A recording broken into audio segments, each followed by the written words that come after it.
And if time allows at the end, we are going to try to respond to everyone. So to begin our session today, I'd like to invite Jeffrey Sachs, the Director of the Center for Sustainable Development at Columbia University, to provide some opening remarks. Professor Sachs.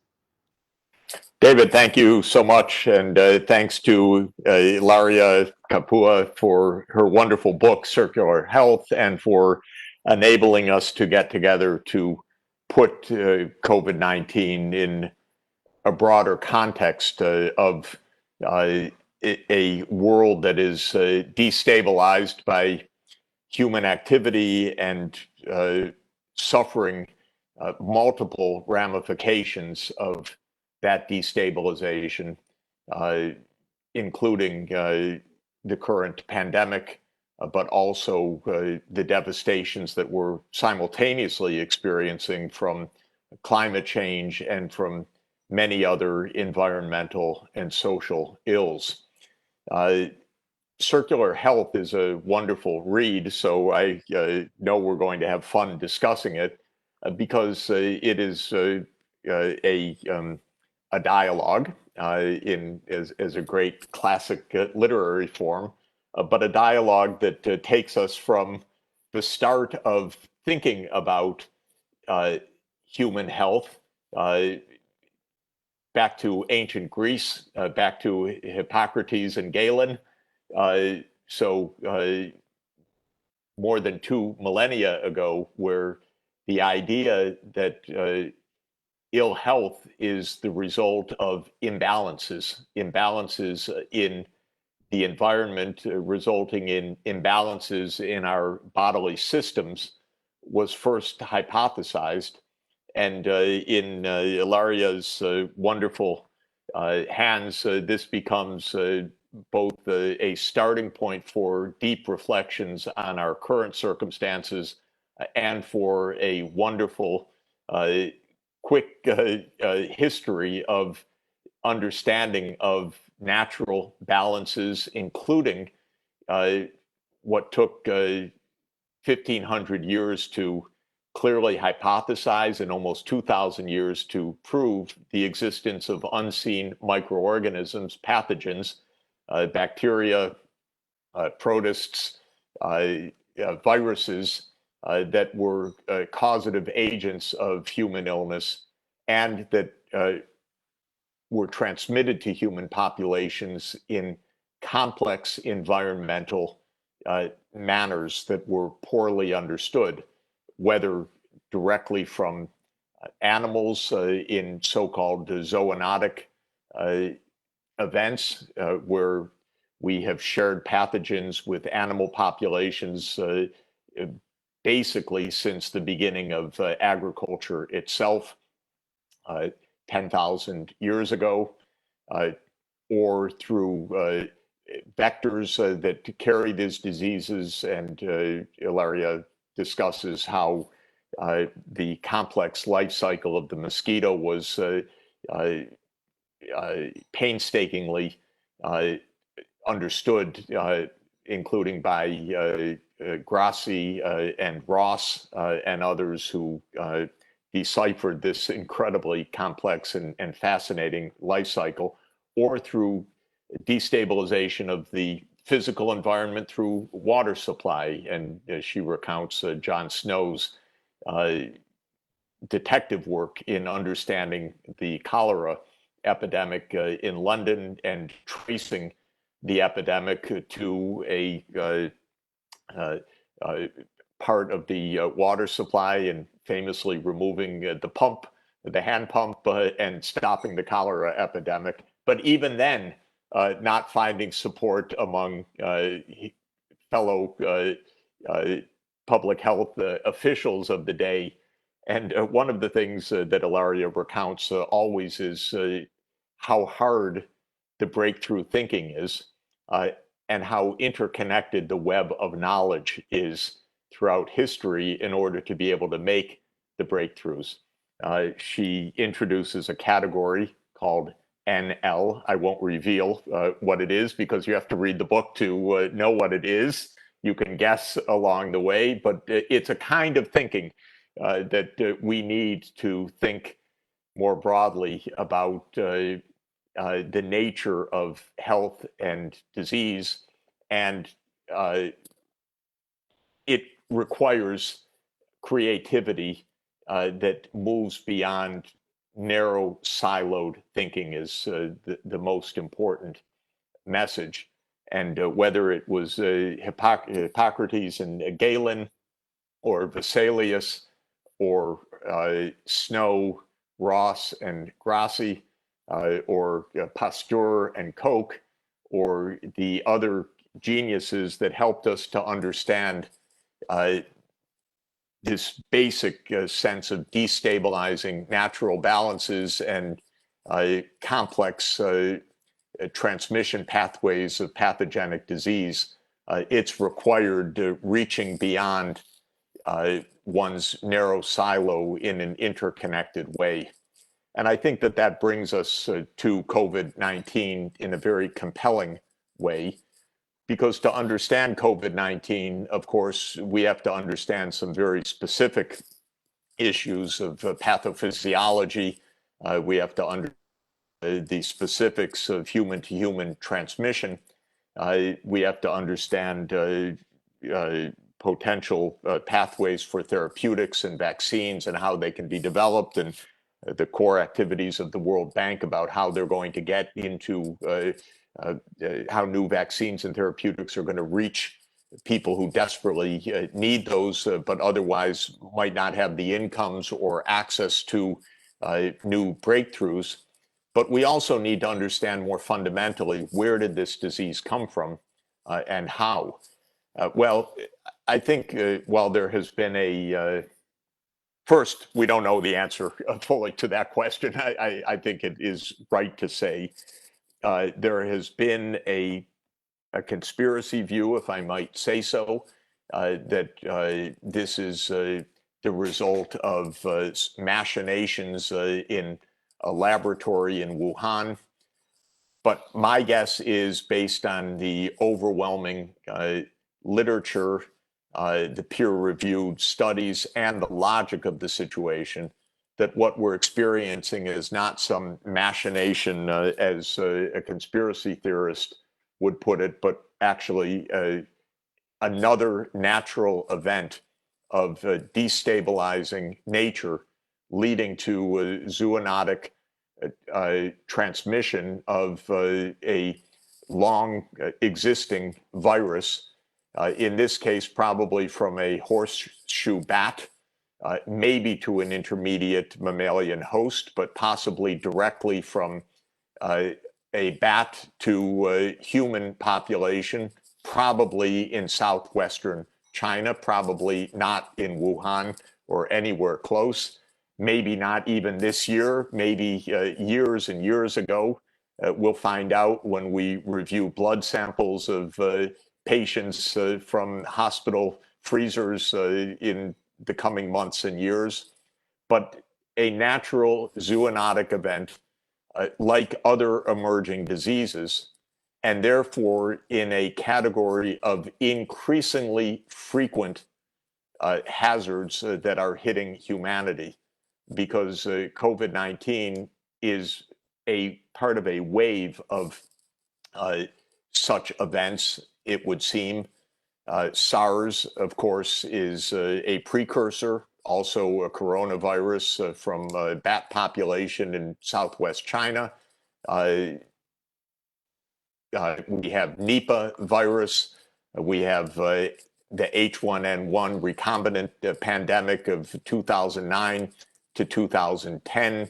We have the Middle East respiratory syndrome, MERS, another bat virus. We have Ebola, which has emerged most likely from a fruit bat reservoir in Africa. We have the spread of Zika around the world, first identified in the 1940s in Africa, spreading to Asia, now to the Americas. We have a world of emerging and re-emerging pathogens that is part of globalization and part of the destabilization of nature occurring all over the world. It is a reflection of humans leaving or entering new ecological niches and coming into contact with new pathogens. And it strikes me that in this case, this pathogen traveled from Wuhan to Europe and the United States within hours.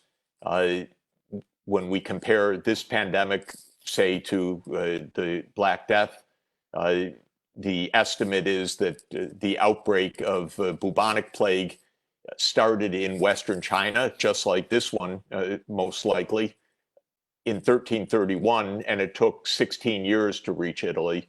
This one took 16 hours because of our tightly interconnected world. So the concept that Ilaria puts forward to us is one of circular health, where health is not only about human beings, but is about health of nature, of biodiversity, health of animal populations, and health of the physical earth itself, and where we need a broader perspective if we are to have a healthy human population, but a healthy planet more generally. And this conforms well with other initiatives like One Health, which when we used to have a Centers for Disease Control in the United States, you may remember that historically before the Trump administration, we had a CDC. It actually did things. It was filled with scientists rather than political hacks. But it initiated in 2009 a One Health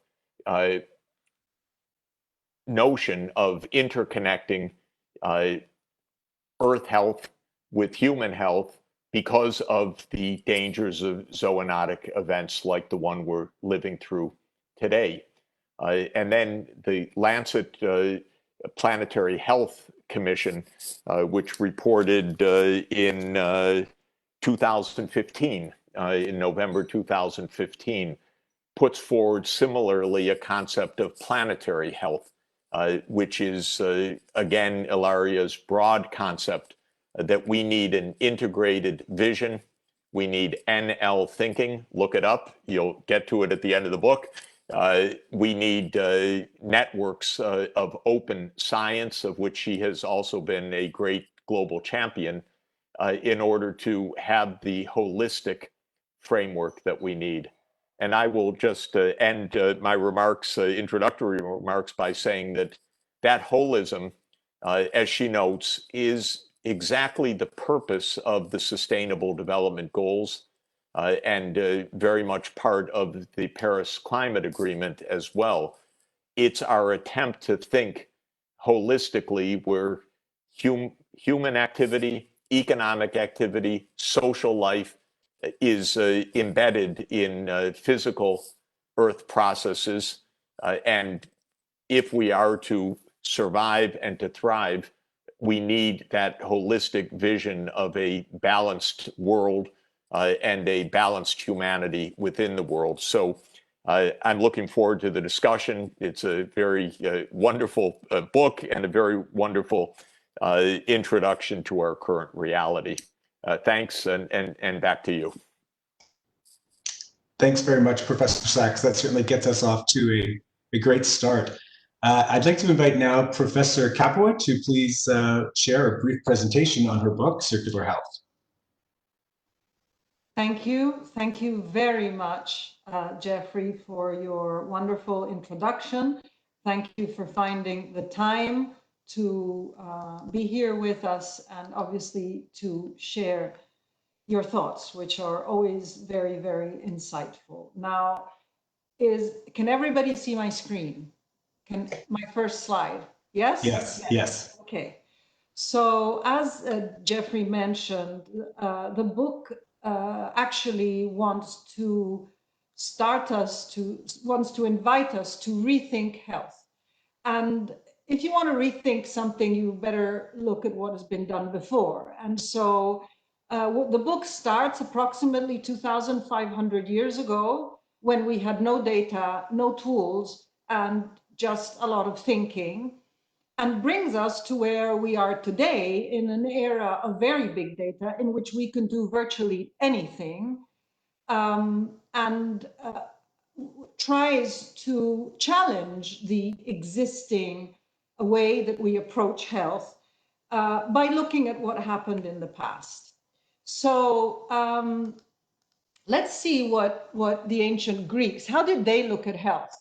Well, funnily enough, they had at the center of health 3 words that are human, homo, annus, which means time, so what is happening at that time, and mundus, which means world, all the creatures of the world. But they also realized that other factors like the earth, water, air, and fire were absolutely important to drive our health. But to get to here, to where we are today, we need the help of some disruptive innovators. And I will just take 3 examples, some of them Jeffrey Sachs mentioned, on what disruptive innovation in 1500, what did that mean? And how did a disruptive innovator like Vesalio change a paradigm? And the paradigm was that anatomy was studied on books and not on bodies. And therefore, anatomy was, let's say, propagated in the community with some some things that were wrong. And also, it was very difficult to understand. And what he did was he brought art into science, brought perspective into science, and made that anatomy, which is the base of medicine, of course, and of physiology, he made it more accessible. This other guy here was a Dutch guy who invented the microscope, Antonie van Leeuwenhoek, and he actually thought that by inverting Galileo's lenses, he could see the invisibly small, which did not exist at the time because there was nothing to see it. And so basically, he spent all of his life, once he discovered the power of magnification, in magnifying everything he could find. And look at the wife, how she is looking at him, looking at all these the frog legs on his desk, and he drew everything he discovered. He drew sperm cells. These here on the top right are grains of sand. These here are the first protozoa that he identified, and he became a serial magnifier because this guy, who was a textile merchant, he had nothing to do with science. He wanted to see why some textiles were softer than others. He wanted to see it, not feel it. And that's why he started using his lenses and discovered a world that nobody had ever imagined. Another disruptive innovator was, of course, Jenner, who did the disgusting practice of taking organic material from an animal, there's the cow, and inoculating it into a child to protect the child from a human disease, which of course was smallpox. And the criticism, the obvious criticism, I mean, like, people are not like animals, and certainly they're not like cows, especially at that time in history. And look at the criticisms that his work was getting. Look at all the animals that are coming out of people's scars on this comic of the time. And so it's very, very difficult to break those silos and those barriers. And Jeffrey mentioned John Snow. John Snow was a disruptive innovator of the 1850s.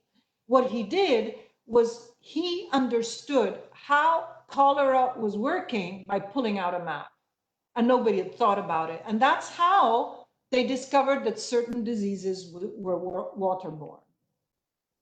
And this brings me to my final slides. So if we look back at what the ancient Greeks were imagining as health, and we bring it into modern times. And we're in the middle of a pandemic, just in case we forgot. And actually, this book was written before the pandemic. So it is very strange how that thinking, which was developed, let's say, before, is actually makes sense even more now that we have the pandemic.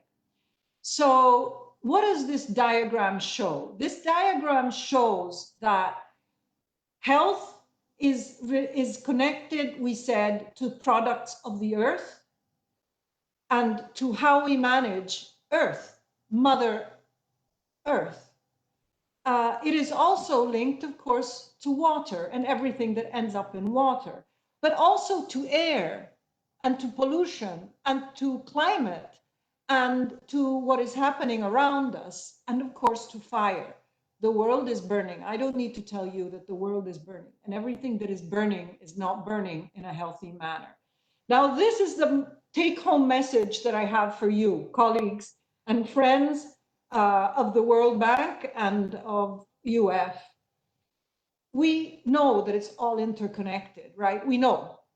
I think there's no discussion that we are aware that if we continue kicking our amniotic sac, which is our environment and the context we live in, we are going to exterminate not only our species. And so what can we do? We can use the wealth of big data, which is being produced all the time. Each one of us is attached to 20 of these. And this pandemic is the pandemic that is being most measured, controlled, censored. We have data about everything. We just need to make that data, we need to make sure that it's reliable. We make sure we need to put it in a safe place, and we need to analyze it with new disruptive thinking, because this is what we can do. We can move forward health as a system. It's time. It's time. The pandemic has reset a lot of our systems, has reset a lot of our ways of thinking. We know that we should be co-advancing health of humans, animals, plants, and the environment, and we should be doing that in the direction of the Sustainable Development Goals. And so the challenge I have for you is, can big data transform the way we look at health? Can we, similarly to what we have done over centuries, expand the concept of health? So it was the health of the spirit, it became health of the soul, spirit, body, and then mind. It was only added hundreds and hundreds of years after that. And now the question I'm asking you is, does it make sense that health, the definition of health, is only applied to one species? We have the data, and we understand that we live in a closed system and that we need to apply circularity. And this is my last slide, which tries to merge some of the silver lining that we have in the COVID pandemic. COVID is a catastrophe, but it is full of generative energy, and we must use that energy. And we can certainly push and expand on public health measures that we know that work, and we can bring this into our future. We must bring this in the post-pandemic era. It has forced us to conduct a real life experiment. Nobody would have been able to stop the world. Jeffrey Sachs, lots of people are talking about sustainability, but stopping the world would have been impossible. Well, we've done it. We've done it, and we know that nature is here. Nature is telling us that if we fix a few things, nature will kick back, and we can regain years and years that we would have lost towards sustainability. And between the time that this book was written and now, One Health is leading an initiative to do exactly what was in that previous slide. We are trying to make very interdisciplinary groups, highly interdisciplinary groups, converge around the concept of health. so that we can start looking at a real open access scientific environment to fix real life problems. So thank you very much. And it was a real pleasure to be able to share these thoughts with you. So thank you. Thank you very much, Professor Capua. You've certainly given us a lot to think about and digest. So we're going to move now into the discussion segment of the event. We're joined by 4 colleagues from the World Bank. Richard Damania is the chief economist in the Sustainable Development Vice Presidency. Roberta Gazzi is the chief economist in the Human Development Global Practice. Miria Pigato is the lead economist in the Macroeconomic Trade and Investment Global Practice. And Frank Berta is the senior livestock specialist in the Agriculture and Food Global Practice. So to get us started, let's begin with Richard.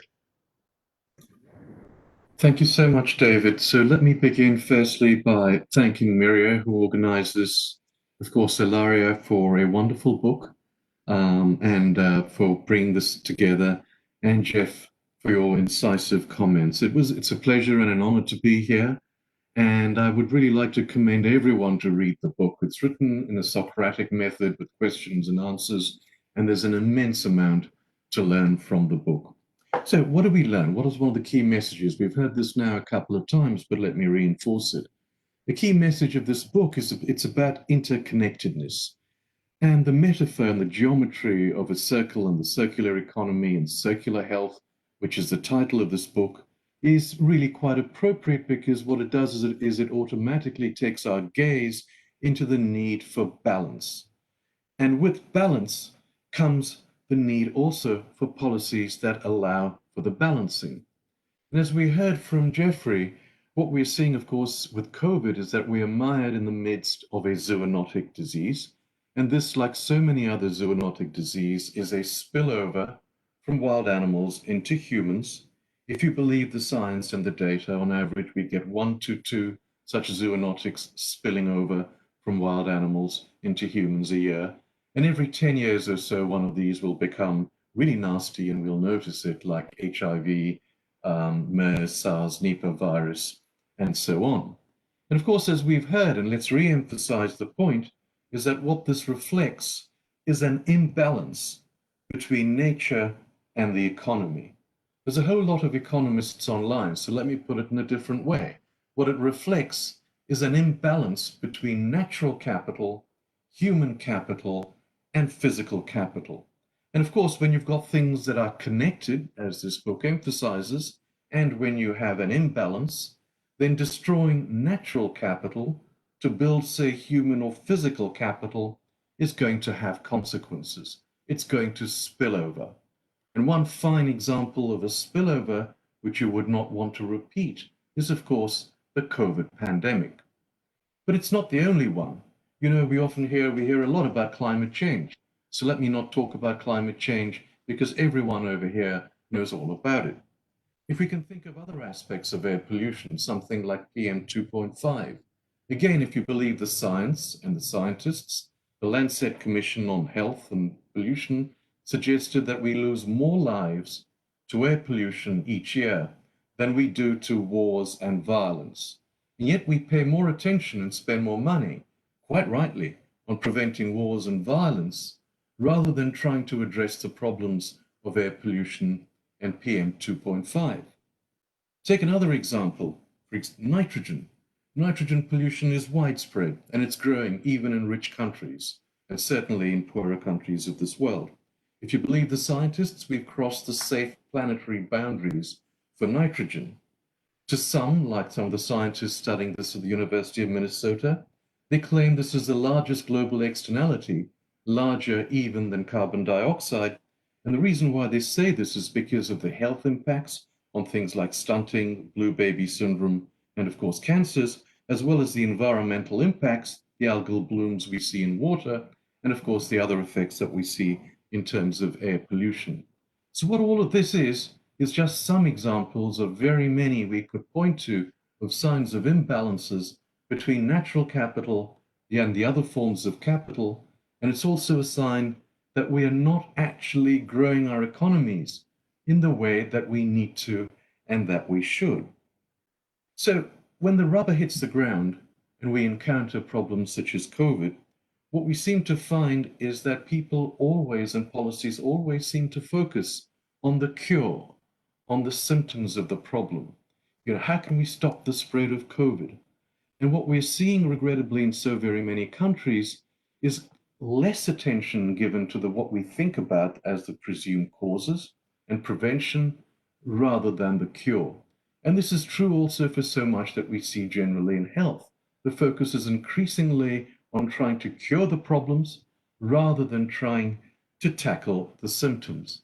And this is why one of the things we try to emphasize so heavily in the work that we're actually doing is the need to build more sustainably, is the need to build a more resilient economy, and indeed tied to all of this is the need for inclusion and equity, because without it, we know we're going to get another kind of imbalance between highly unequal distributions of income and everything else that actually happens.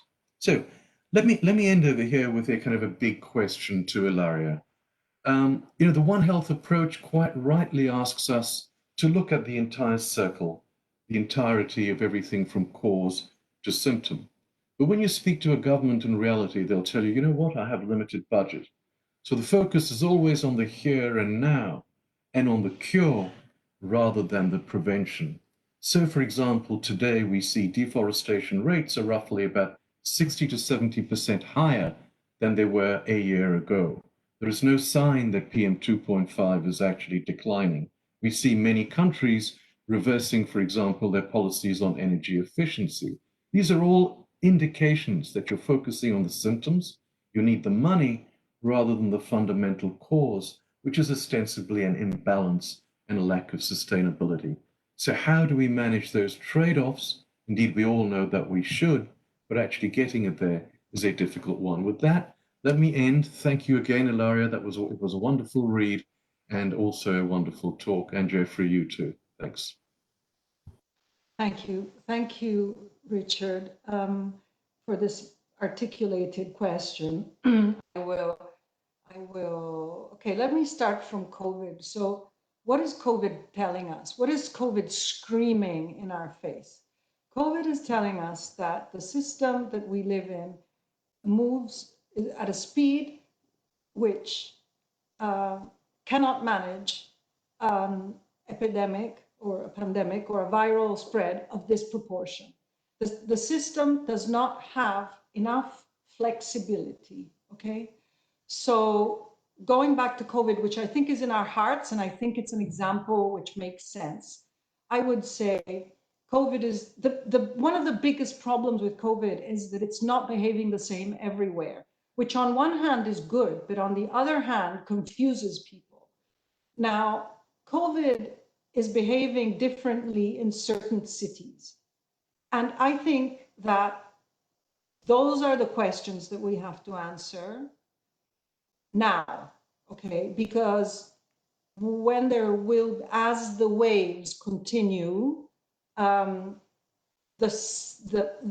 fragilities that were highlighted in the first wave will probably still be there.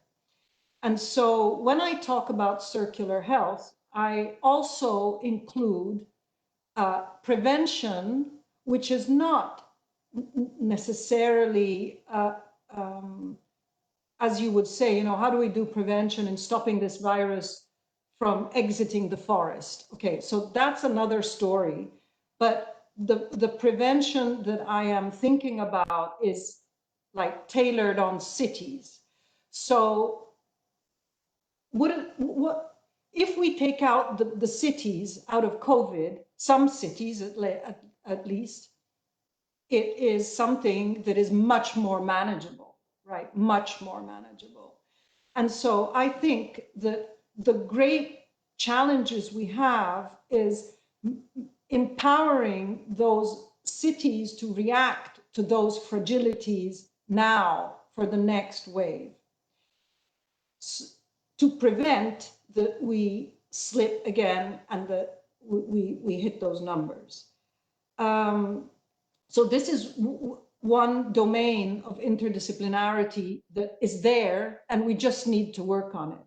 But going back to preventing spillover, so preventing spillover is, I think, more and more difficult. What we can do is implement rapid reaction, very rapid reaction.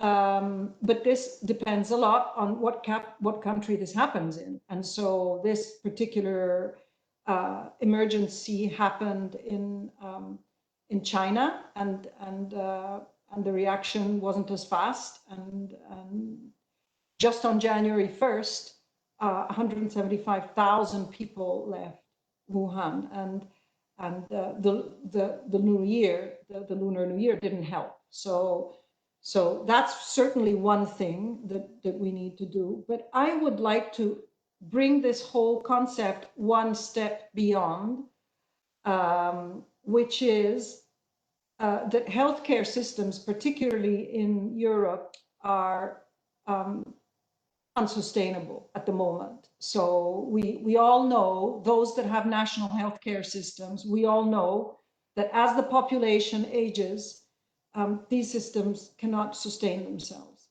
and something is going to change, but nobody wants to let this go.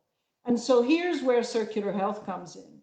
So for lay people, if, let's say, I have diabetes in the family, and my mother was turned diabetic when she was 50, that is a cost, of course, on healthcare, and is an ugly life for my mom. My objective, and the big data environment and convergence needs, is essential for me to reduce those risk factors so that I get sick when I'm 70 and I am saving 20 years on that healthcare system. And so how can I know all these little bits of personalized medicine, but also personalized public health, right? I can do this, and I can refine my risk factors by looking at big data, because there's a lot of people that are very similar to me. And so that's where prevention really comes in. It's about rethinking exactly what you were saying. There's more people that die of pollution than of whatever else, right? So how can we leverage this immense wealth of data to do exactly what you were suggesting? This is the challenge. Thank you. Roberta Gatti, our Chief Economist from Human Development, let's go to you next. Thank you, David, and thank you, Professor Capua, Ilaria, for this incredibly thought-provoking presentation and opportunities for us to reflect. I have to confess that I am a physical book reader, and I haven't been able to get my hands yet on your book, but I look forward to it. So to prepare for this talk, I went to your website and I listened to one of your talks on One Health. And indeed, you were touching upon some of these issues that we are discussing today. And I was particularly taken by the fact that the One Health concept is not only One Health in the interface between humans and animals, but is really in the interconnectedness of life, particularly as it is lived today. And you gave a very good example. You talked about SARS and how isolated from CVET, it moved to the ARI system of some hotel in Hong Kong. And at that point, I was like, oh, why isn't she talking about COVID-19? And that's when I looked at the timestamp of that video, and it was from February 2019. So in a way, probably we owe you an award for clairvoyance, but there's also probably the truth that scientists were talking about this, and this was a fact. And if we look back, Professor Sachs and both you and Richard referenced, HIV, Ebola, SARS, these waves of diseases, and nobody really listened. Or maybe they listened and they didn't have the right incentives to act, or maybe even somebody had the right incentive to act, but not everybody who needed to act did it. Now, I wanted to build on the optimistic part of your presentation, which I find really contagious, pun intended.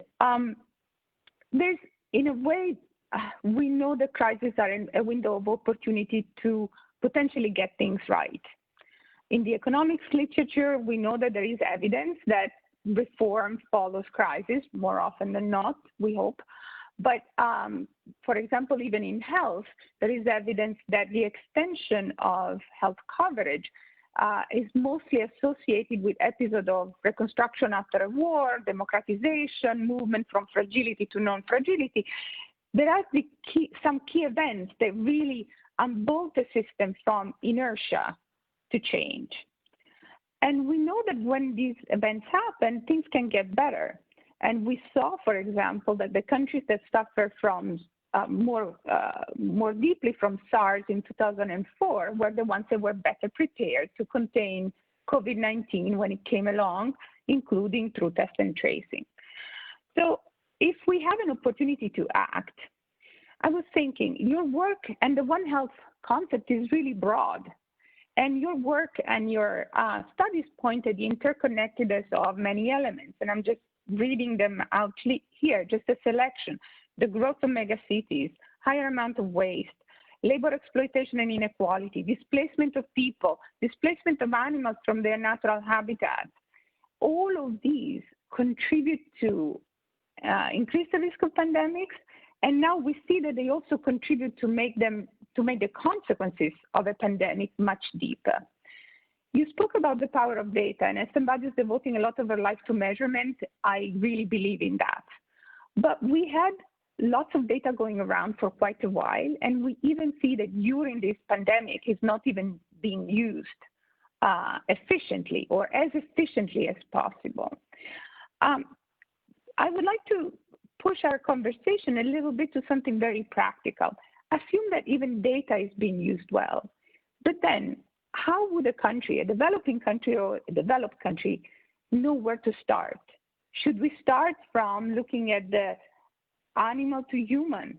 Should we start from thinking through the economic incentives of economic inequality? Should we think about urban development? Where to start first, and where could be the sort of engine for that change that we hope will happen with this crisis? With many thanks for a fantastic conversation. Thank you very much, Roberta Gatti, for your ideas and your questions. I've taken 3 points, and I will try and summarize some ideas. Okay, the first one is, you say that, rightly so, that we've been talking about this pandemic forever, right? So all of you of the World Bank and everybody, knows that this was a threat. Okay, it was a threat, but in fact, personally, I think that the fact that the 2009 influenza pandemic was so mild took the pressure off the hook. And number two, the scientific community, the virologist community, and I am not one of them, I actually was one of them, but I am guilty, number one, we had not planned for a pandemic from an unknown virus, okay? We had only planned for an influenza pandemic. So, okay, now why hadn't we planned? Because many scientists like myself, people like Frank Berte, who is listening to us and have been in many, many talks and instances saying, this is gonna happen, this is gonna happen. Bill Gates said, this is gonna happen, okay? So not only us, right? And nobody believed us. Nobody believed us. And I wanna make a point that, you know why it's so difficult? Because nobody cares about success stories. So we have not had a pandemic of bird flu. H5N1, which I'm sure that a lot of you remember, has not become a pandemic. And you know why? Because there are lots of people like myself at the time and Frank Berte and others who were there, who were working on it and have set up a series of mitigation strategies. So basically, how can you sell something that is a success if it's not going to happen? Okay, but we have to learn from that, and this goes back to data sharing and another point that you mentioned was the importance of data, and I would add the importance of data sharing. So in the following the 2006 bird flu pre-pandemic condition, there were a series of databases that were developed to collect the viral sequences. And this was a very, very contentious issue at the time. And I actually led that effort. And those databases that exist now are the products of that crisis. There is one database in particular that has most sequences and that has, I think, 150,000 created that infrastructure. Then we wouldn't have it now, and everything would be so more difficult. And this brings me to the last point I want to make, which is this is a transformational event. I mean, as you said, we are going to have to rebuild. We are going to have to rethink. We are going to have to reinvent. Transformational events have destructive energy, but they have generative energy. And now is the moment to start thinking on how we can use that generative energy to be in a better place in 10 years' time, not only with reference to the pandemic, but because the pandemic has broken so many systems, we can try and find some new ways forward. Thank you very much. We're going to move over now to Miriam Bianto from the Macroeconomic Trade and Investment Global Practice. Miriam. Thank you, David, and thank you, Ilaria, for a great, inspiring presentation. I'll go directly to my question because I want to leave some time for Frank and possibly other questions. So, I'm a macroeconomist, so I'm kind of used to look at the macroeconomics of whatever question is in front of me. So I would like to hear your views on a well-known paradox. On one side, humans are now doing much better than in the past, particularly in developing countries. And this is in terms of general health, improvements in malnutrition, infant and child mortality rates, life expectancies everywhere. In contrast, the natural world is not doing well at all. In fact, it is falling apart. So one of the key points of your book is that ecosystems and human health are deeply interconnected, and I truly believe that this is true. But why are we observing declining ecosystem services on the one hand and improving health and well-being on the other? And it could be because we are just not measuring one or the other very well, or it could be because we are just at the beginning. And if we add another 2 or 3 billions of humans, we really reach the natural barriers of the planet. And so everything will collapse. I don't know the answer. The kind of follow-up is on the COVID. I think there has been a lot of sharing of data of scientists that have put their heads together trying to find a solution. I don't think it has ever happened before. But on the other hand, there has also been a lot of competition for finding the vaccine, and you have the developers, those who put the funds, on the group of scientists that that want to have a solution. So again, you have the economics here, which is on one side, I think what counts most is the emergence of this atmosphere where everybody is working together and it's interconnected for common solution or the competition, which is really the essence of the economic system we are living on. Thank you, Miria. And I will, because I'm talking to the economists, I will actually start from the end. And what I will say is that, okay, I think that we understood that we cannot only fund work on emerging diseases after the emerging disease has emerged, okay? Because after is going to be late. Whether it's too late or not is not under our control. And so here, as a person who is not in the virology business anymore, because I am now doing something completely different, but I pray, keep laboratories working with emerging diseases funded all the time. Because you know why we weren't ready for a vaccine? Because funding for coronavirus vaccine finished 10 years after SARS. And so that's why we don't have a coronavirus vaccine. On this, I would like to go back to competition or sharing.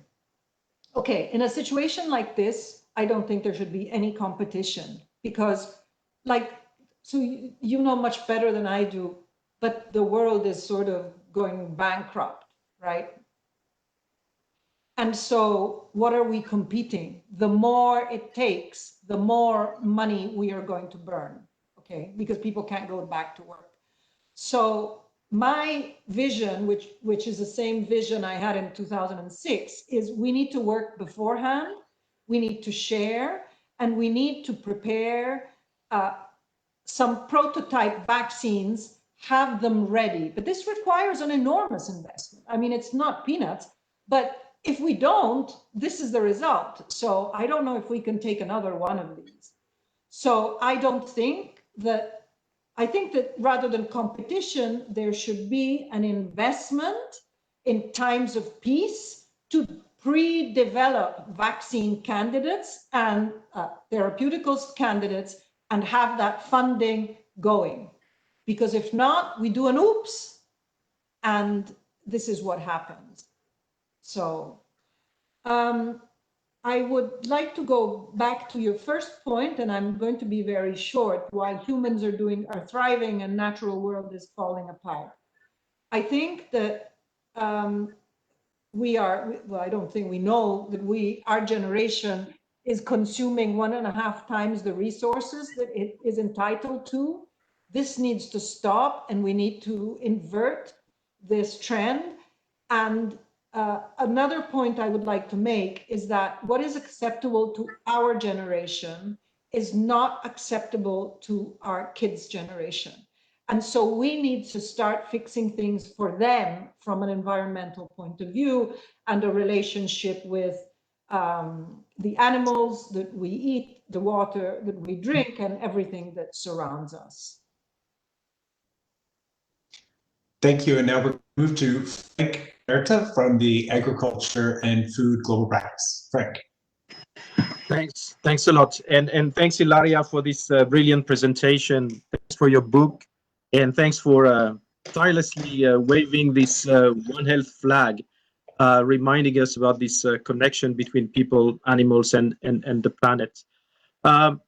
I'll try to be brief, but I want to go back to the book, which I enjoyed very much, and certainly this historical perspective that you take on health as a concept and health as an object of scientific investigation, and how scientific progress has gradually led to what you call this verticalization of health. And I find it interesting that this very same progress, and today we would talk about gene editing, brain mapping, single cell analysis, is now finishing to verticalize health to somewhat an extreme point.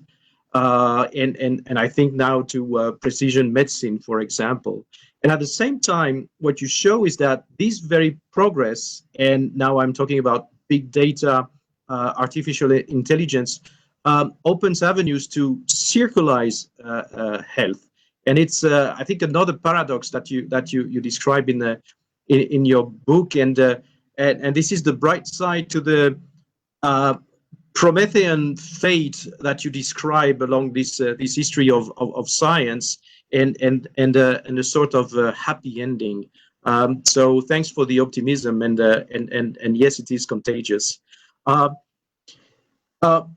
Something I would like to say is that it's good that we look at ourselves, the bank, and how over time we have embraced a cross-sectorial approach with great success. Remember the river blindness in the 70s, our One Health response to avian flu in the 2000s. And since then, the post-Ebola operations that we deploy in West and Central Africa, and of course, more recently, our response to COVID-19. And in fact, the bank is a natural home to One Health, because it is multi-sectoral, it's multilateral, multi-regional, and multidimensional. So there again, I mean, I see a lot of reasons to optimism that things can change. I would like to come back to this list of outbreaks that we've heard today: the avian flu, SARS, Ebola, COVID. This recent history of outbreaks is probably a history of collective failure, failure to respond, certainly, and even more importantly, failure to prevent those outbreaks. And this is something that has been, I think, in our discussion today. But I would like to hear about how we have perpetuated this cycle of panic and neglect that we both have witnessed over the years, and how do you see us not losing the momentum this time, and maybe finish the job? Thank you. Yeah, and you're right. It's a cycle of denial and neglect, and but what I think was substantially wrong with the previous system is that it was geared all towards after the pandemic the virus had emerged, and therefore that's why it was a story of a continuous and self-perpetuating difficulty, because at a certain point things get out of control with diseases, and we are seeing it.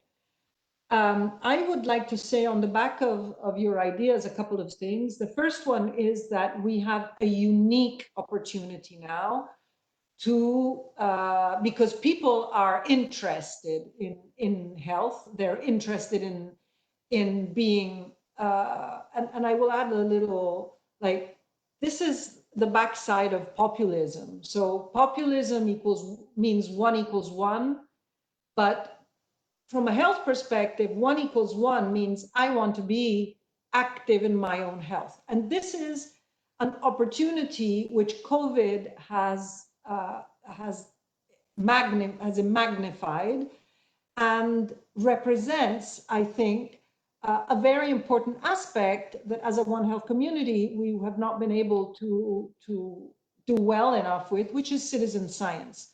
There's so much that can be done by empowering citizens who now are connected, and they want to do things which concern their own health. I would like to give you a funny example. We are working with a group, a foundation, which is called Penta, on a questionnaire for adolescents on their sexual health, because we wanted to know how they feel about the information they get, how they feel about their gender identity, how they feel about the information sources where they learn about diseases and illness. And this was given out to some schools. They got 200 questionnaires, and then it got in the hands of an influencer. They got 11,000 questionnaires in 24 hours. and they crash the server. But those questionnaires are real because these are real people who want to communicate some needs, and that can be incredibly powerful. So that is, I think, a very positive aspect of our moment, but this is the first time that we are dealing with a health emergency of these proportions in the fake news environment. And so we are dealing with two epidemics. So compared to when we were running around and with bird flu, now there is another layer, which is what is happening in the infosphere, because what is happening up there is influencing what is happening down here. And there is where we need to go. There is the additional challenge that I think, let's say, the medical and biomedical environment is not getting. That component is only a part, the health management, of how this epidemic will play out.